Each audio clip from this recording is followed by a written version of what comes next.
для слухачоў старэйшых за 12 гадоў.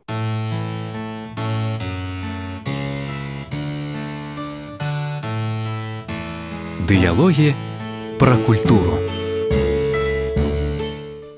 Вітаю вас, дарагія сябры. Сёння у нас таксама цікавая сустрэча. Цікавая сустрэча з галоўным рэдактарам часопіса «Роднае слово» Наталья Миколаевна Шапран.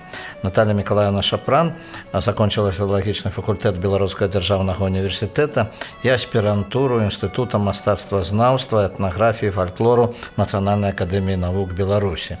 Працавала намеснікам дырэктара Мінскага дзяржаўнага мастацкага вучылішча імя Глебова у рэдакцыі часопіса «Роднае слово» з 2008 года. Сярод узнагарод граматы Міністэрства адукацыі Рэспублікі Беларусі і граматы сінадальнага аддзела рэлігійнай адукацыі і катэхізацыі Беларускай праваслаўнай царквы.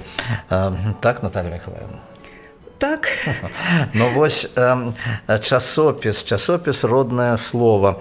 Вот якраз студзень гэта, месяц нараджэння часопіса. Я памятаю, як мы вось тут у гэтай студыі сустракаліся з галоўным рэдактарам часопіса Міхасём Шавыркінам. Якраз было 20годдзе часопіса. Я памятаю гэтую сустрэчу. І увогуле часопіс, які у прынцыпе у маім асабістым жыцці таксама займае нейкае значнае месца, таму што у самым першым нумары была надрукавана моя нататка, я зараз памятаю, з празароцкай школы, дзе быў створаны музей, школьны музей вось Ігната Буйніцкага. Я памятаю першы нумар часопіса «Роднае слово», як чакалі гэты часопіс, таму што сапраўды часопіс, які вось не толькі навуковае метадычнае выданне для настаўнікаў беларускай мовы і літаратуры, але ўвогуле для ўсіх прыхільнікаў роднага слова. Вось я уважліва паглядзеў сайт часопіса. Дарэчы, такі цікавы сайт, добра аформлены. Вось, прачытаў, што часопіс належыць да тых перыядычных беларускамоўных выданняў гуманітарна-асветніцкага кірунку, якія істотна дапамагаюць устанаўленню нацыянальнай самасвядомасці, далучэнні маладога пакалення да беларускай сусветнай духоўнай культурнай спадчыны. Вось, Наталья Миколаевна, за кошт чаго гэта дасягаецца, як кажуць? Навум Яковлевич, вы правильно пачалі нашу гаворку пра студзень. Мне таксама хочацца пачаць з гэтага, таму што літаральна ў мінулую пятніцу мы адвезлі, здалі ў друкарню таксама першы нумар ужо 2020 года. Вы ўзгадвалі, калі размаўлялі з першым галоўным рэдактарам, заснавальнікам нашага часопіса Міхасём Мікалаевічам Шавыркіным, тады гэта было 20годдзе, зараз нам ужо 32 гады. Але па-ранейшаму першы студзеньскі нумар кожнага года ён асаблівы, таму што якраз у гэтым нумары закладаецца, плануецца ўсё ідэйна змястоўнае напаўненне часопіса на цэлы год. Мы падтрымліваем сувязі з аўтарамі, распрацоўваем пэўныя рубрыкі, займаемся нейкімі, як нам здаецца, і мы спадзяемся для нашых чытачоў, цікавымі праектамі. І кожны раз такая ўжо традыцыя ад самага першага года. Першы нумар выходзіць крышачку змененым знешне. Безумоўна, стылістыка афармлення вокладкі застаецца той жа самай, пазнавальнай для чытачоў, але нешта хочацца змяніць кожны год, і гэта заўсёды вельмі хвалюе, гэта заўсёды патрабуе вялікіх намаганняў ад усёй рэдакцыі. Тым больш, што выхад першага нумара заўсёды традыцыйна прыпадае на шматлікія святы, якіх так шмат у канцы снежня і ў пачатку студзеня. І вось гэтыя святы, якія мы адзначаем разам з усімі, праходзіць для нас у клопаце пра першы нумар. Вось таму я спадзяюся, што нашыя верныя чытачы, падпісчыкі і аўтары роднага слова убачаць яго абноўлены вобраз і па-ранейшаму упэўнена цікавы для ўсіх змест ужо вось пасля 20-х лічбаў студзеня гэтага месяца. А што тычыцца пра вашае пытанне, якім чынам мы дасягаем вось такога статусу нашага часопіса, я б сказала, гуманітарнага і культуравызначальнага часопіса, то зноў жа гэтая канцэпцыя часопіса праводзіцца ад самага пачатку. У часопісе ніколі не падзялялася філалогія асобна, ніколі не вызначалася літаратуразнаўства і мовазнаўства як асноўная тэма, якой прысвечана роднае слова. Таму што, перш за ўсё, ён пазіцыянуецца як часопіс найперш для педагогаў, для настаўнікаў беларускай мовы і літаратуры. Але, каб быць дасканалым настаўнікам мовы і літаратуры, немагчыма выкладаць яе ў адрыве ад гісторыі, ад культуры. Вось гэты культуравызначальны кампанент, вось гэты складнік, ён абавязковы ў нашым выданні. Таму, безумоўна, самая вялікая значнасць часопіса ў яго аўтарах. Ну што ж, я думаю, што мы пагаворым яшчэ пра тыя рубрыкі, пра тыя артыкулы, якія з'яўляюцца не толькі для настаўнікаў, не толькі, скажам так, дакладней, пра філалогію, але на пачатку я хачу сказаць, што сярод рэдакцыйных калегій, сярод удзельнікаў рэдакцыйнай калегіі і такія вядомыя людзі, як доктар філалагічных навук Прыгодзіч, як доктар філалагічных навук Гніламёдаў, Іўчанкаў, Лукашанец, акадэмік. Гэта ўсё, так сказаць, людзі, якія прымаюць удзел таксама у выпуску часопіса. Ну, вы ведаеце, у нашу рэдкалегію складаюць 25 дактароў навук філалагічных, мастацтвазнаўчых, культуралогіі. І гэта, як вы правільна сказалі, гэта адметныя людзі, гэта асобы аўтарытэтныя ва ўсіх галінах гуманітарнай навукі і, можа быць, напрамую непасрэдна яны не прымаюць штодзённа удзел у працы ў фарміраванні часопіса, але яны з'яўляюцца, як бы нашым тылам, нашай асновай, апорай у тым, што мы робім. І, безумоўна, вось такая незвычайна аўтарытэтнасць нашага часопіса ў навуковых, адукацыйных колах падтрымліваецца перш за ўсё вось такім складам шаноўным рэдкалегіі. Ну і вось тыя работнікі непасрэдна, якія заняты выпускам часопіса, якія вось працуюць штодня у кабінетах сваіх рабочых, гэта і Ольга Круковская, Крысціна Пучынская, Ларыса Саганович, яны ўжо даўнія супрацоўнікі часопіса, верныя, адданыя супрацоўнікі часопіса. Вы ведаеце, так, на сёння рэдакцыя нашага часопіса разам са мной складае ўсяго толькі 5 чалавек. Вы будзеце здзіўлены, але гэта вось такі невялікі склад. І практычна ўсе мы там працуем больш за 10 гадоў. А вось шаноўная Ларыса Владзіміровна Саганович, яна працуе ў выданні ад пачатку існавання, таму яна наш найстарэйшы супрацоўнік, аўтарытэт і гонар рэдакцыі. Ну і вот якія якасці патрэбныя дзеля таго, каб працаваць у такім выданні, таму што тут не толькі філалагічная адукацыя і журналісцкае майстэрства і шырокі кругагляд павінен быць, так? Ну, вы ведаеце, так, вось гэтае кадравае пытанне, яно ва ўсіх сферах складанае і вызначальнае, але ў нас яно стаіць вельмі востра заўсёды, таму што не любы філолог зможа быць рэдактарам нашага выдання, таму што мала валодаць проста філалагічнымі, гуманітарнымі ведамі. Трэба адчуваць мову, трэба ўвесь час не спыняцца ў сваім развіцці. І вось тое, пра што пішуць мовазнаўцы на нашых старонках, гэта робіцца школай для нас, навучаннем. Мы не існуем у нейкіх закасцянелых нормах, аднойчы вывучаных у школе ці на філалагічным факультэце, таму што развіваецца мова, літаратурная, она відазмяняецца ўвесь час, гэта жывы арганізм, і кожны рэдактар вельмі чуйна павінен адчуваць, прыслухоўвацца да гэтага працэсу. Акрамя гэтага, рэдактар роднага слова гэта заўсёды вельмі пільны, я б нават сказала, уедлівы чалавек, то есть рысы характару павінны накласціся яшчэ вось на гэтыя прафесійныя патрабаванні абавязкова.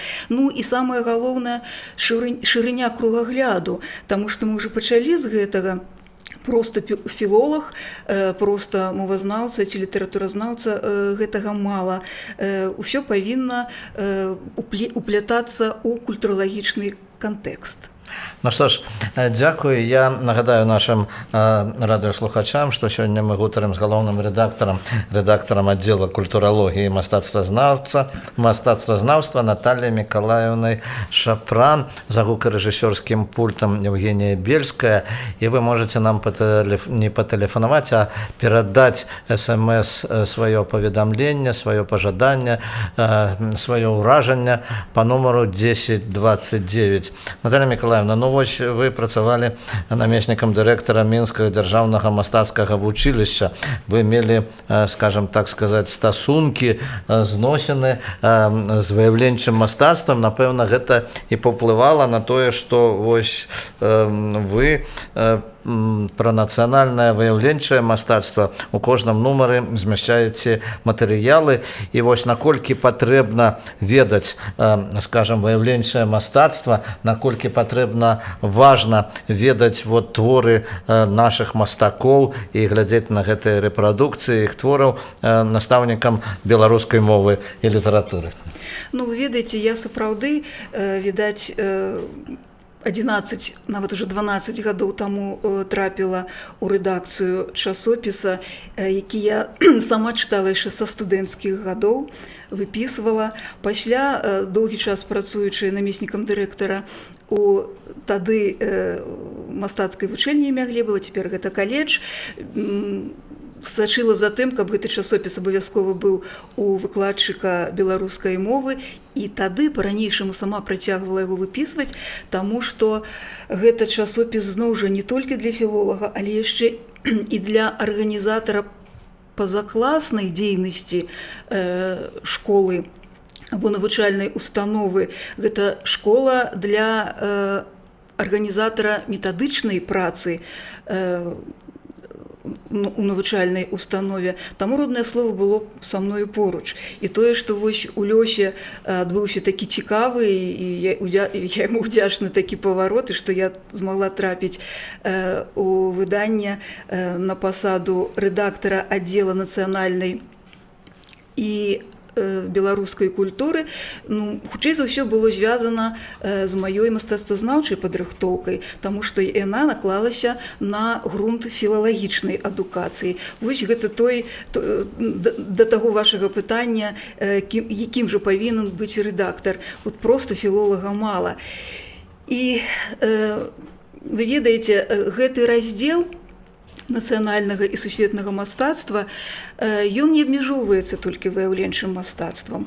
Усё, што можна назваць мастацтвам і культурай, усе разнавіднасці, віды, жанры мастацтва і культуры, яны адлюстроўваюцца на старонках гэтага раздзела. А моя асабістая прыхільнасць, канешне, да выяўленчага мастацтва, можа быць, адбілася ў тым, што вось уже шмат гадоў я апякуюся, ну, так званай апошняй старонкай нашай вокладкі, якая падае чытачам рубрыку «Архітэктурная спадчына». Але задума ў тым, што гэта не тыя ўсім вядомыя помнікі нашай архітэктуры, якія цяпер так проста займець праз фотаздымак. Гэта не складана, і гэтых фотаздымкаў хапае, Але вось адлюстраванне праз выяўленчы твор, праз погляд мастака, жывапісца, по-мойму, гэта значна багацей. І мне здаецца, за тыя 5 гадоў, што на нашай вокладцы калі на нашай вокладцы з'яўляюцца вось гэтыя працы нашых вядомых, знаных жывапісцаў, яны узбагачаюць і даюць магчымасць пашырыць вось гэты кругагляд не толькі настаўнікаў, але яшчэ іх школьнікаў. Па гэтых выявах сучасных, якія, можа быць, не заўсёды у адрозненне ад фотаздымкаў у інтэрнэце даступныя правінцыйнаму настаўніку, па іх можна пісаць сачыненні, з іх можна проста ў школе зрабіць выставу. І увогуле дзіця, якое можа быць прывучанае больш сучаснае да гаджэтаў, зможа выхоўваць свой густ кожны месяц, бачачы новы твор мастацтва вось у такім разрэзе, у такім ракурсе архітэктурнай спадчыны. Вось я думаю, што таксама, канешне, вельмі важна гэта, таму што там граха таіць, бываюць выпадкі, калі вось пра гэта і пісалася, што настаўнік часам вось больш удзяляе увагі там, дзе трэба ставіць коскі, хаця гэта важна, ці працяжнікі, чым вот расказаць пра беларускую культуру, чым расказаць пра беларускае слова, чым навучыць дзяцей маўленню беларускаму. Такая праблема ёсць, але я веру, што яна стаіць ўсё ж такі не вельмі востра, таму што у нас хорошыя настаўнікі. Гэта дэманструюць і публікацыі настаўнікаў першай, вышэйшай кваліфікацыйнай катэгорыі, настаўнікаў метадыстаў, якія рыхтуюць матэрыялы для нас, дзеляцца сваім досведам метадычным. І чытаючы гэтыя матэрыялы, ты бачыш, як аддана яны рыхтуюцца да урокаў, як яны не стаят на месцы, як яны развіваюцца, як яны не абмяжоўваюцца толькі зместам падручніка і рамкамі праграмы школьнай. Вітаючы нашых падпісчыкаў, перш за ўсё настаўнікаў, у першым нумары навучальнага года вераснёўскім, я назвала той свой матэрыял «Дыхайце вольна, нязмушана таленавіта». І гэтыя словы былі не проста нейкім упрыгажэннем. Гэта, мне здаецца, заклік і крэда кожнага неабыякавага настаўніка, які, натуральна, павінен сачыць і за кускамі. Гэтая пільнасць абавязковая, таму што ён рыхтуе пісьменных людзей, ім здаваць цэнтралізаванае тэсціраванне, ніхто гэта не адмяняе. Але расказаць і давесці да дзяцей правіла пра пастаноўку той самай кускі, насамрэч, можна толькі тады, калі ты зробіш гэта цікава. А зрабіць цікава ты можаш толькі, калі ты бачыш, што адбываецца вакол. Таму вось гэта культуравызначальнасць, яна галоўная для любога настаўніка, калі ён проста апякуецца арфаграфіяй, сінтаксісам і гэтак далей у тэме урока. Вось, канешне, і калі з'яўляюцца метадычныя распрацоўкі, вам настаўнікі прысылаюць метадычныя распрацоўкі свае урокаў, і вы іх друкуеце, яны, канешне, прыносяць канкрэтную карысць тым, хто чытае, хто выпісвае гэты часопіс, так? Ведаеце, мы друкуем найлепшыя распрацоўкі, тыя, якія прыўносяць нешта новае і якія могуць быць карысныя або маладому настаўніку, або ўжо дасведчанаму, вопытнаму, але які можа для сябе нешта знайсці цікавае і незвычайнае. І увогуле сучасная методыка, яна вельмі хутка развіваецца, і тыя формы навучання, тыя прыёмы навучання, якія сёння выкарыстоўваюцца настаўнікамі, ён вельмі адрозніваецца ад таго, чаму вучылі, дапусцім, мяне шмат гадоў таму на філалагічным факультэце. Таму за гэтым трэба сачыць, гэтаму трэба вучыцца, і для гэтага мы таксама працуем. Ну і вось, канешне, калі мы загаварылі пра гэтыя вось малюнкі, пра гэтыя рэпрадукцыі, якія вы змяшчаеце на апошняй старонцы, вот Наталья Белавокая, на дзяды Заслаўя, вот гэта з 12 нумара на вокладцы на апошняй. А вершы, вы друкуеце і вершы не толькі тых, скажем, настаўнікаў, якія, магчыма, прысылаюць вам вершы, таксама ёсць такая рубрика, наколькі я ведаю, там, дзе ёсць, але і наших знаных паэтаў. Ну, ведаеце, на вялікі жаль, як бы фармат часопіса не дазваляе аддаваць шмат месца непасрэдна проста вершам наших паэтаў, таму што для гэтага ёсць спецыялізаваныя мастацкія выданні. І іх, дзякуй Богу, у нас дастаткова. Гэта і полымя, і маладосць, і літаратура, і мастацтва. То есть, гэтыя творы можна там непасрэдна прачытаць і ўбачыць.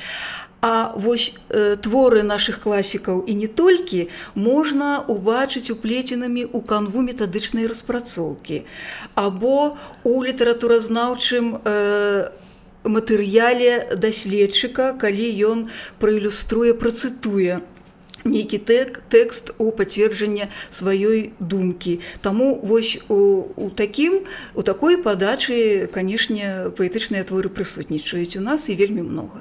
Ну вось я разумею, што, канешне, ёсць спецыяльныя літаратурна-мастацкія часопісы, і там змяшчаюцца і рэцэнзіі, там змяшчаюцца і палемічныя, можа быць, матэрыялы, і, канешне, безумоўна, арыгінальныя матэрыялы, новыя свежыя матэрыялы, якія прадастаўляюць нашы пісьменнікі. Але в вашых артыкулы, якія прысвечаны літаратуры, прысвечаны праблемам літаратуры, бо я ведаю, што вы не толькі друкуеце, скажем так, юбілейныя вось матэрыялы, а матэрыялы, якія носяць часам і больш шырокі характар, якія абагульняюць нейкія працэсы, нават ставяць нейкія праблемныя пытанні. Безумоўна, мы як бы бяром на сябе смеласць лічыцца выданнем філалагічна-гуманітарным, якое падае нашаму настаўніку і шырокаму колу чытачу той здабытак навуковай працы, які мае наша сённяшняя акадэмія навук. Мы непасрэдна транслюем найлепшыя знаходкі, найлепшыя распрацоўкі нашай сённяй і літаратуразнаўчай, і мовазнаўчай навукі. І ў гэтым карысць. Вельмі часта бывае, нам задаюць пытанне, калі вы зарыентаваны на настаўніка, чаму вы не абмяжуецеся толькі непасрэдна тым матэрыялам, які напрамую будзе карысны і зручны для выкарыстання настаўніку. Это метадычныя распрацоўкі. Чаму у вас так шмат і, можа быць, большая плошча выдання занята аналітычным, тэарэтычным матэрыялам? Гэта абсалютна свядомая пазіцыя, таму што сучасны настаўнік павінен ведаць, што адбываецца ў філалагічнай навуцы сёння. І менавіта гэтыя веды трансляваць школьніку. Ён павінен развівацца, а не, як я ўжо сказала, абмяжоўвацца тым, што пададзена ў школьным падручніку. Ну вось сярод вашых падпісчыкаў і сярод тых, хто купляе часопіс у шапіках «Саюз друку», ёсць не толькі настаўнікі, ёсць і людзі, якія прафесійна займаюцца літаратурай, ёсць людзі, якія цікавяцца літаратурай. Так, безумоўна, сярод нашых чытачоў вялікая доля аспірантаў, маладых даследчыкаў, таму што нашае выданне унікальнае яшчэ тым, што мае статус вакаўскага часопіса па шматлікіх спецыяльнасцях. Гэта літаратуразнаўства, мовазнаўства, педагогіка, мастацтвазнаўства і культуралогія. Гэта значыць, што маладыя даследчыкі перад тым, як выйсці ўжо на абарону кандыдацкай дысертацыі, падаюць свае матэрыялы і вельмі удзячныя той падрыхтоўкі, якую яны праходзяць у нас перад гэтай абаронай. І таму вось маладое кола беларускай навуковай эліты гэта таксама нашыя чытачы. Дарэчы, вось толькі за мінулы год у нас вось такіх аспіранцкіх, як мы іх так умоўна называем, матэрыялаў было больш за 50. А яшчэ такі цікавы момант, а за 2 апошнія гады маладых даследчыкаў з Китая было у нас на наших сторонках каля 60. Вот яны цікавяцца беларускім словам, беларускай літаратурай. Ну, хочацца верыць, канешне, што яны цікавяцца, але тое, што з чым працуюць яно пачынае гучаць па-беларуску. Безумоўна, яны, канешне, не могуць напісаць матэрыял па-беларуску, але мы даносім да шырокага чытача іх распрацоўкі па кітайскай культуры, па кітайскім мастацтве, па сувязях і кітайскага і беларускага мастацтва. І гэта пачынае гучаць па-беларуску і рабіцца досведам беларускай культуры і навукі таксама. Яно уводзіцца ў зварот навукі. Ну што ж, гэта цікава. Вот скажыце ўвогуле, як фарміруецца, скажем, рэдакцыйны партфель, якім чынам вось паступаюць да вас матэрыялы. І, канешне, калі вы толькі што гаварылі пра тое, як удзельнічаюць кітайскія даследчыкі, то, напэўна, ёсць і вопыт перакладу матэрыялаў на беларускую мову. Так, безумоўна. Ну, калі гаварыць пра фарміраванне рэдакцыйнага партфелю, то ён ідзе перш за ўсё з улікам тых раздзелаў, з якіх складаецца наш часопіс. Ну, можа быць, назаву іх.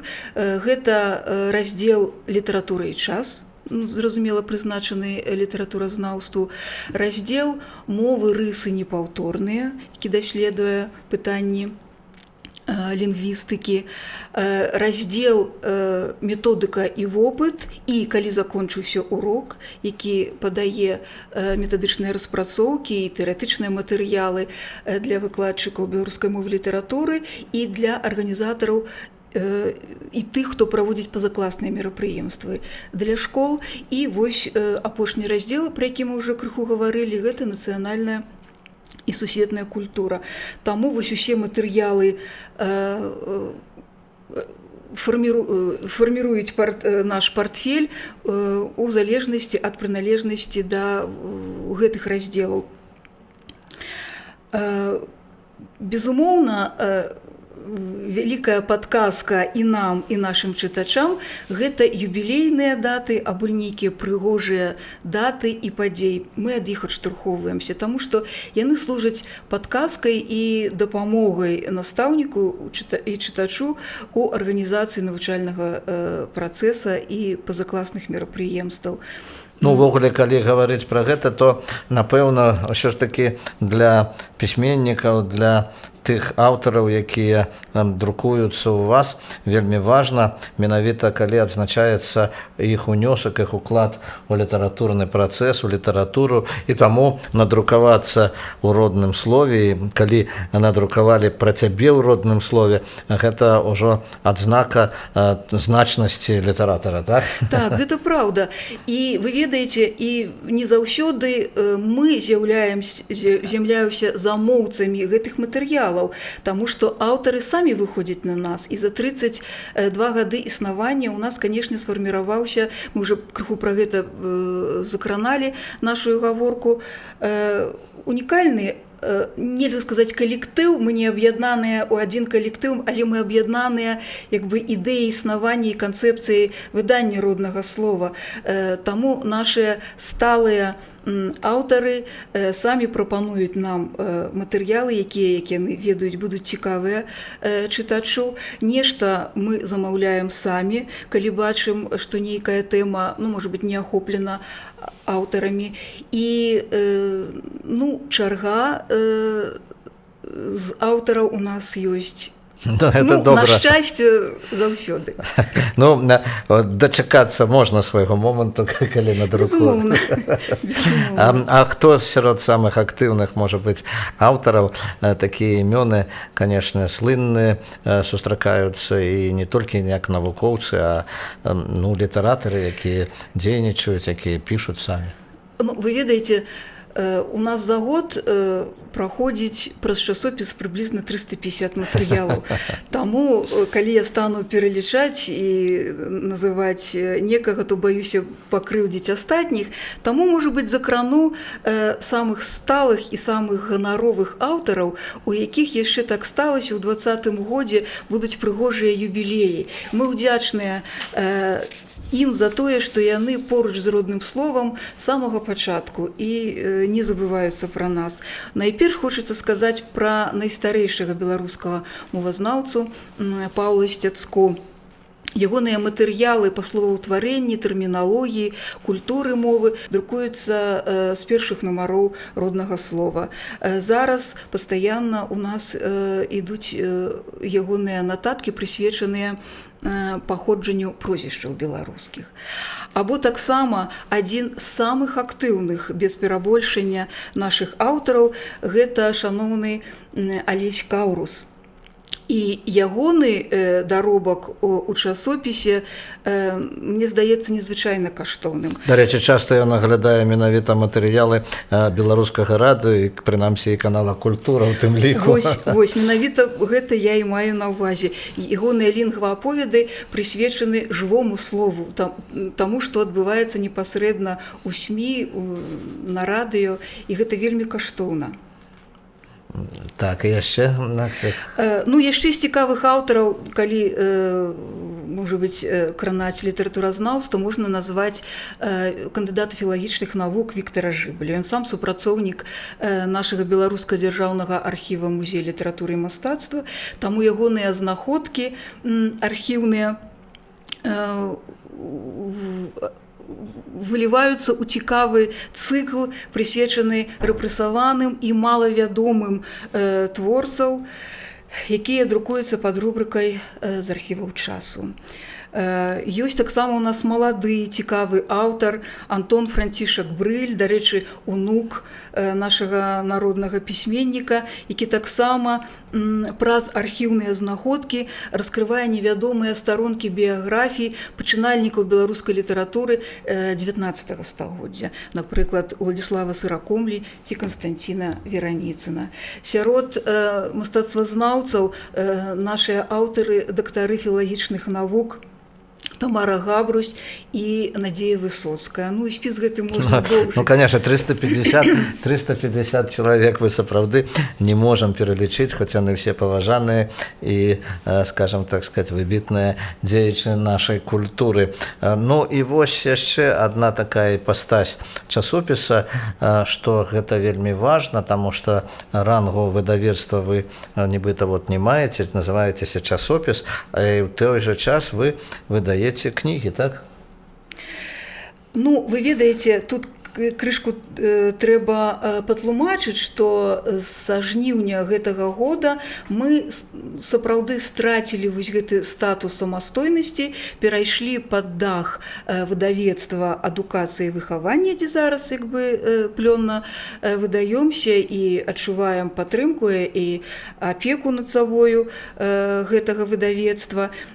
Таму непасрэдна як бы рэдакцыяй зараз мы не можам выдаваць кнігі, але вось у складзе выдавецтва адукацыя выхавання гэтую практыку можна працягваць. Хаця перад гэтым у нас была ліцэнзія і літаратуразнаўчых, мовазнаўчых выданняў мы падрыхтавалі некалькі, так. Ну, вось, конечно, такое дасведчанае выданне, даведачнае выданне, беларускія пісьменнікі на старонках часопіса «Роднае слово» за 2008-2012 год. Я паглядзеў, там вялікая колькасць пісьменнікаў могуць знайсці сябе тое, што пра іх друкавалі, што яны друкавалі, так? Ну так, і не толькі самі пісьменнікі, а і тыя, хто цікавіцца іх працай, іх творчасцю, тыя, каму гэтыя звесткі могуць быць патрэбныя ў працы, так? Так, ну і, конечно, тое, што вы вядзеце і нейкую працу, звязаную, скажем, з міжнароднымі стасункамі пісьменнікаў. Я вот паглядзеў на вашым сайце, таксама ёсць матэрыялы, звязаныя з тым, што да вас прыязджаюць пісьменнікі замежныя, і вы з імі сустракаецеся і праводзіце пэўныя імпрэзы, пэўныя стасункі з імі ладзіце, так? Ну, гэта можа быць не вельмі актыўная нашая праца, але таксама яна ёсць, таму што мы можам дапамагчы у перакладзе выдання. І, дарэчы, вось вы пра гэта і казалі, мы ж і самі рускамоўныя артыкулы перакладаем тых аўтараў, якія прыходзяць да нас і прыносяць свае матэрыялы па-руску. Таму вось гэта перакладніцкая дзейнасць, яна таксама вельмі важны складнік, яна заўсёды прысутнічае ў нашай рэдактарскай працы. Спадзяюся, што вось тыя запланаваныя праекты, пра якія вы гаворыце, пра якія можна пачытаць на нашым сайце, што яны будуць з поспехам рэалізаваныя, так. І гэтыя выданні будуць падрыхтаваныя. Канешне, для любога калектыва, журналісцкага калектыва, які звязаны з выданнем часопісаў, з выданнем кніг, вельмі важна непасрэдныя стасункі, непасрэдная рэакцыя тых, хто чытае, тых, хто звязаны, вось, скажем, такімі ніцямі з рэдакцыяй. І вось гэтыя вашы, скажем, як цяпер, промо-акцыі, калі можна гаварыць, яны праходзяць і дзе яны адбываюцца? Вы ведаеце, не ведаю, ці можна гэта назваць промо-акцыямі, але у рэдакцыі ёсць яшчэ такая іпастась, может быть, непасрэдна не звязаная з рэдактарскай выдавецкай працаю. Мы ўсё ж такі напрамую выходзім да нашых чытачоў праз правядзенне конкурсаў рэспубліканскіх. Вот гэта вельмі важна, конечно, цікава. Я вот якраз, дарэчы, прачытаў недавно зусім, што вот вы аб'явілі конкурс на тэатральныя рэцэнзіі, так? Так, гэты конкурс будзе праводзіцца ў рамках нашага праекта, запланаванага на ўвесь 2020 год і прымеркаванага да 100-гадовага юбілею Купалаўскага тэатра. Мы плануем у кожным нумары у гэтым годзе даваць блок матэрыялаў, прысвечаных купалаўцам, гісторыі тэатра. Мне падаецца, гэта будзе вельмі цікава. І каб далучыць яшчэ і непасрэдна моладзь вучнёўскую да гэтага юбілея, які пашырыць іх кругагляд, мы сапраўды абвясцілі вось такі конкурс тэатральных рэцэнзій або водгукаў пад назвай «Я тэатрал» і чакаем ад старшакласнікаў рэцэнзіі на спектаклі 100-го сёлетняга сезону Нацыянальнага акадэмічнага тэатра імя Янкі Купалы. Конечно, гэта вось у юбілейны год для купалаўцаў, напэўна, будзе карысна і цікава не толькі для купалаўцаў. А вось конкурс, які быў падведзены, вынікі якога былі падчас міжнароднага навуковага кангрэса «Беларуская мова. Галоўная гісторыка-культурная каштоўнасць нацыі і дзяржавы». Гэта да 90-годдзя Інстытута мовазнаўства імя Якуба Коласа. Вось якраз у вялікай канферэнц-зале Прэзідыума Нацыянальнай акадэміі навук Беларусі на ўрачыстым пасяджэнні. Я памятаю, я прысутнічаў на гэтым пасяджэнні. Вы якраз віталі удзельнікаў конкурса, пераможцаў, узнагароджвалі іх граматамі, так? Так, гэты конкурс называўся «Ад прадзедаў спакон вякоў нам засталася спадчына». Ён сапраўды быў прысвечаны 90-годдзю Інстытута мовазнаўства Нацыянальнай акадэміі навук. І гэты конкурс даў вельмі цікавы плён, таму што дзіцячыя распрацоўкі, пошукі дыялектычных матэрыялаў, іх неабыякае стаўленне да жывой беларускай мовы, гэтыя матэрыялы карысны нават і навукоўцам сучаснымі. Па сведчанні вось нашых калег з Інстытута мовазнаўства, многае з таго, што адшукалі, распрацавалі школьнікі, дзеці увойдзе у іх даследаванні як ілюстрацыйны матэрыял.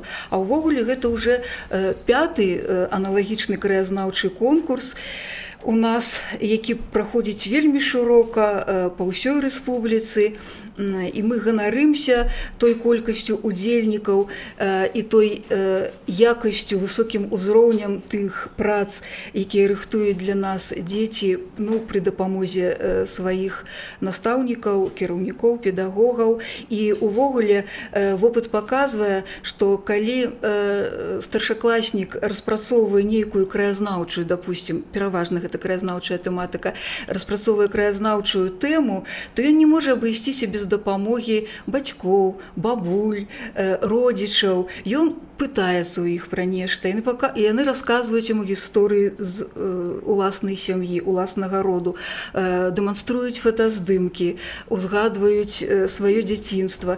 І такім чынам вакол дзіцяці насычаецца атмасфера гэтай неабыякавасці да нацыянальнай культуры. Такая хваля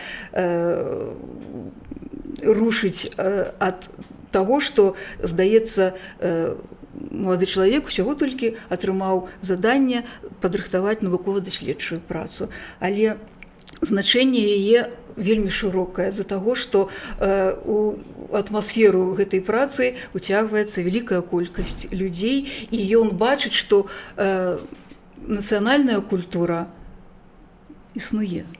Вось, якім чынам гэтыя работы паступаюць да вас? Гэта вы па пошце, па электроннай пошце, на сайт? Якім чынам вы атрымліваеце гэтыя работы? Як правило, конкурс обвяшчаецца, распрацоўваецца палажэнне конкурсу, яно ёсць на сайце, і пасля правільна аформленая паводле палажэння праца прыходзіць да нас у электронным выглядзе і па пошце таксама. А ўжо пасля дасведчанае журы вызначае лаўрэатаў, пераможцаў. Журы уваходзяць якраз людзі аўтарытэтныя, не толькі, скажам, педагогі, але і дзеячы нашай культуры, так? Безумоўна, і найперш. І гэта нават вельмі важна, каб падобныя працы ацэньвалі не толькі педагогі, якія, можа быць, глядзяць крыху інакш на сваіх выхаванцаў, а калі гэта шырокае кола больш падрыхтаваных супрацоўнікаў акадэміі навук, допустим, нацыянальнай бібліятэкі, музеяў нашых, то яны бачаць той зрэз каштоўнасці, які гэта праца мае насамрэч, як яна можа далей прагучаць. І таму гэтая ацэнка чалавека з боку, але дасведчанага, можа быць больш каштоўная, чым проста настаўніка, педагога, які заўсёды будзе прыязна ставіцца да навучэнца. Дзякуй, Наталія Мікалаевна. Бачыце, вось колькі можна за гэты час расказаць пра працу часопіса, які вось для якога студзень якраз месяц знакавы, юбілейны. Я жадаю вам далейшага плёну. І самае галоўнае, каб часопіс «Роднае слово» служыў распаўсюджванню і, скажам, росквіту менавіта роднага слова. Дзякуй вам вялікі. Я нагадаю нашим радыёслухачам, што госцем прамога эфіра канала «Культура» была галоўны рэдактар аддзела культуралогіі і мастацтвазнаўства часопіса «Роднае слово» Наталія Мікалаевна Шапран. У студыі быў Навум Гальпяровіч, за гукарэжысёрскім пультам Евгенія Бельская. Усяго найлепшага, да пабачэння.